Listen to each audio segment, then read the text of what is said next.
Okay. Kumusta sa inyong lahat? May sasabihin lang ako tungkol sa cancer. Ang iba ayaw makarinig tungkol sa sakit na cancer. Noon ganon din ako noon. Pag may nakikita akong post tungkol sa ganyan sa cancer ay ayaw kong tingnan. Pero ngayon kapag na dyan ako sa TikTok, yan ang hinahanap-hanap ko kasi nakakakuha ng information. Nagiging aware ako sa kung ano pang kailangan kong malaman. Dati, tungkol sa yan, palaging sumasakit ang tiyan ko noon. Akala ko kung kung may kinain ako, kung yan. Ayan, kasi palaging sumasakit ng tiyan ko at ini-ignore ko lang, nainom lang ako ng gamot at hindi ako napakonsulta. Yan ang big mistake na ginawa ko.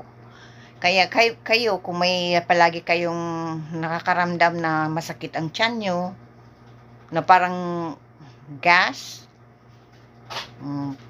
tapos parang kala mo may nakain kang hindi na gusto ng tiyan nyo, kaya yun, mainom lang kung anong gamot. Dapat magpatingin sa doktor. Yan. At palaging dati palaging sumasakit ang tiyan, ang ulo ko.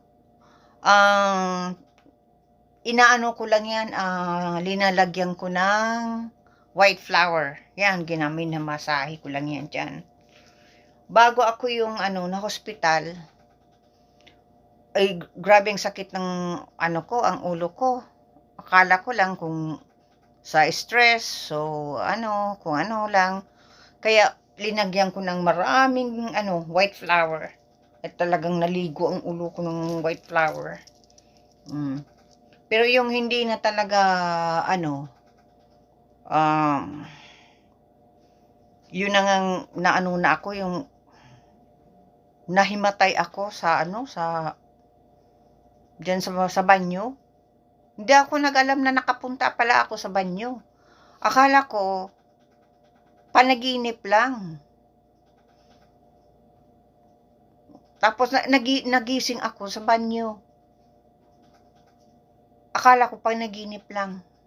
Kasi hindi ko nga naalala na nakapunta pala ako sa sa banyo. Balik ako sa yan, kwarto. Yan, mabuti nga. Hindi ako natumba doon sa toilet. Kung hindi, nakapasok yung ulo ko sa sa toilet, di sana wala na ako. Yun, yung nagbuhat ako doon sa tub. Akala ko talaga panaginip lang talaga. Yung punta ako sa kwarto, walang nakaalam na nahimatay pala ako sa banyo. Ngayon, may appointment ako sa doktor. Sinabi ko doon sa doktor na masakit ang side ko. Tiningnan ay marami para akong bruise. Grabe dyan, Mama dyan, yun nga, sabi ko sa doktor na totoo pala na ako natumba. Yun na nga. Nagpa-doktor ako. Ang doktor na magpatingin sa doktor. Yun na. CT scan ako. Yun. Nakita na sa CT scan meron akong bukol na 6 inch, ganyan bilog. sa ulo. Dito oh. Sa left side ko, nandito oh. Nandyan oh. Oh. Na ano ko nga, may ano pa yung, may ano dyan oh. Nandito oh. Dito oh. Oh.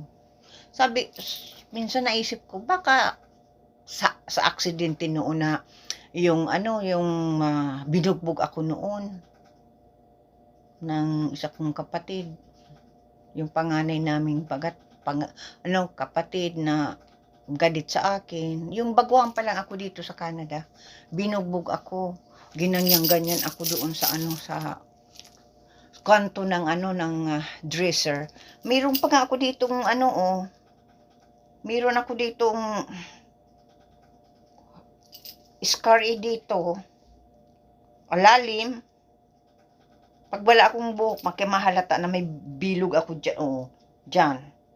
Ano pala yung sinakal niya ako at mahaba ang kuko niya. Sinakal ako, nakabaon dyan yung kuko niya. Oh, may ano dyan. Oh.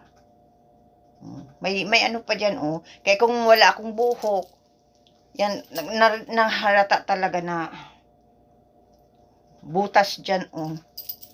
May ano dyan. May ano yan, nakabaon yan. Pag ganyan, oh. Ganyan. Yan, oh. Yan. Yan. Kaya inisip ko, baka yun din ang dahilan. Oh, yan. Kaya kung palaging sumasakit ang ulo nyo, magpatingin din kayo sa doktor at magpa-CT scan sa ulo. Para malaman nyo kung ano talaga yan. Kasi tulad ko, nagkaroon ako ng cancer sa utak. Na yan, tumor. Inalis na yung tumor, pero matagal bago ako nakaalala. Minsan wala akong naalala na pero yung masasamang nangyari sa buhay ko, naalala ko. Pero yung mga magaganda, hindi ko masyadong maalala. Minsan na-pop up lang sa ulo ko. Pero ang iba, yung masasamang nangyari sa buhay ko noon, unti-unting nagbabalik. Sabi ko nga doon sa doktor, sana hindi ko na naalala yung mga masasamang nangyari sa buhay ko. Yun. At sana hindi ko na maalala yung mga nag-abuse sa akin. Hindi ko nakilala. Pero yung pala ang malaalala mo yung mga masasamang nangyari. Minsan naisip ko rin noon, may isang kapatid nagbigay sa akin ng pagkain. Ilang linggo na palaging sumasakit ang ang tiyan ko. Talagang nakakahiga lang ako sa kama. Kahiga lang ako, pagkatapos di ko na matagalan, nagpatingin ako sa doktor. Iyon, sa espesyalista. Tapos nagpatingin ako dun sa rekomenda ako sa espesyalista. Pagkatapos yung espesyalista, na kunan ako ng pinatulog ako para makakuha ng dyan sa tiyan. Pinatulog ako na binukas ang kinuhanan ako niyan sa bituka diyan. Kinuhanan yan. Ayun, nagbalik ako doon sa doktor, nakuha ko ang resulta. Sabi ng doktor, nakakain daw ako ng tae. Sabi ko, paano ako magkaroon ng nakakain ng tae na ako ang nagluluto? Sabi ko sa doktor, ako ang nagluluto. Tapos, dapat sana yung mga taong pinaglulutuan ko, yung mga anak ko, yung alik o lahat, nagkaroon sana ng ng problema. Ako lang. Saka naalala ko yung magbigay sa akin ng pagkain na nagluto siya, nagluto. Pagkatapos, ako lang ang pinakain. Pero hindi siya nagkain. Kaya wag na wag kayo magtatanggap ng pagkain sa isang tao, kahit pa yung kapatid o kaibigan o na hindi sila kumakain. Na ikaw lang ang bibigyan. Oh. Ako lang pinigyan eh. Tapos yung taong yun na nagluto, hindi kumain. Kaya, nagduda na ako, napapaisip ko yan. O yan. Matagal ang treatment sa akin. 8 months akong nag-inom ng antibiotic. Kaya, wag na wag kayong magtatanggap ng kahit kaninong pagkain, lalo na kahit kapatid nyo. Pag alam nyo na hindi naman kumakain, siya lang kumakain, ay wag kayong magtiwala. Dahil hindi nyo alam may galit palang patago. May tao talaga, may taong galit sa'yo, pero tago lang para hindi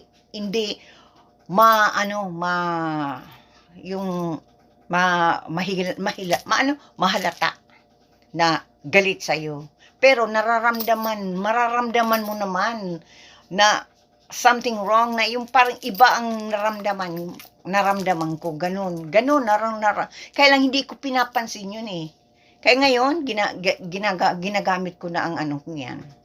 Pag may ako na hindi ko, iba ang nararamdaman ko, kahit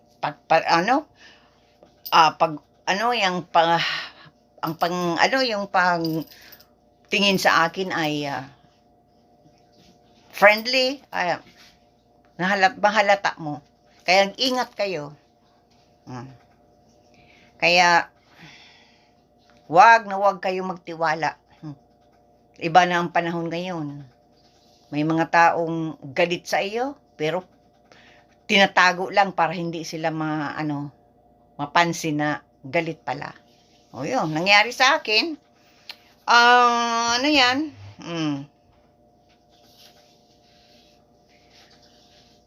Pero, pinapasa Diyos ko na lang.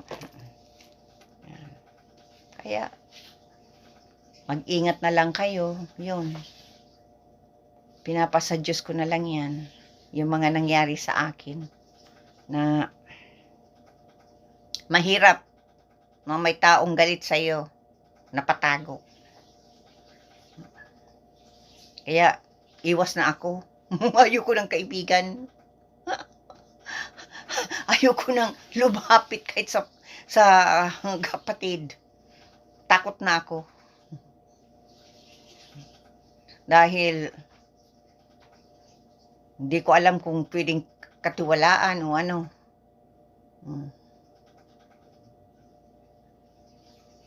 May iba ka akong kapatid, may na okay, mabuti sa akin, pero nasa Pilipinas. Yan. Pero sa areang ito, ayokong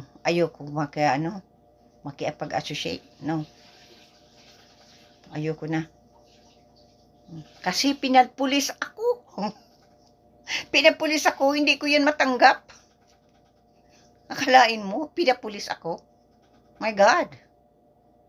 Ako ang may karapatan na magpapulis, pero ako ang pinapulis.